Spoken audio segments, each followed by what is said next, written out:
Le nouveau numéro de la revue Déméter, dirigé par Bénédicte Boisson, Laurence Corbel, Anne Crissel et Camille Nous, est intitulé La conférence comme performance, formes et actes du discours. La conférence, objet d'étude de ce numéro, est un genre discursif qu'analyse le sociolinguiste Erving Goffman dans son ouvrage Façon de parler. Il commente par exemple le style de cette situation communicationnelle, précisant qu'il est, je cite, ordinairement sérieux et un peu impersonnel.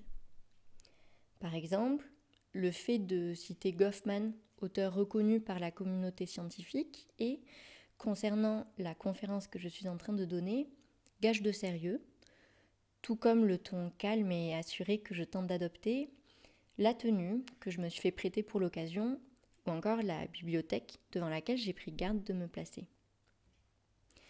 Prise de parole, costume, décor, ces éléments aident peut-être à comprendre pourquoi la conférence peut s'apparenter à une forme de mise en scène du savoir scientifique. Ces éléments aident peut-être aussi à comprendre la réflexion développée par Goffman un peu plus loin dans son ouvrage, à savoir que si on considère généralement que c'est le sujet, la conférence, qui doit captiver auditrices et auditeurs, les qualités oratoires de la personne qui parle, ils sont en réalité pour beaucoup. À ce moment précis, vous êtes peut-être en train de repérer les limites de mon jeu de conférencière. C'est une autre caractéristique de ce genre discursif. Vous pouvez juger ma façon de m'exprimer alors que moi je ne peux pas juger la vôtre, étant donné qu'il n'y a que moi qui parle.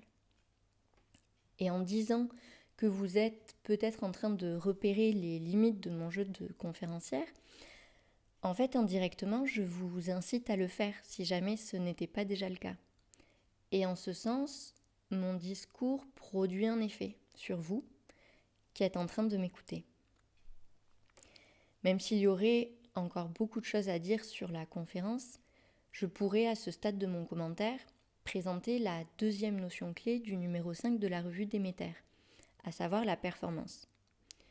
Je me contenterai de dire que la notion de représentation, le fait que la conférence puisse être transmise avec une forme de virtuosité oratoire, le fait qu'elle produise des effets, qu'elle se commente parfois elle-même, tous ces éléments font que la conférence donc possède en elle-même une dimension performative. Et si je n'ai pas réussi à vous en convaincre en faisant ce qui s'apparente peut-être même plus précisément à une conférence performance, les articles de ce numéro s'en chargeront.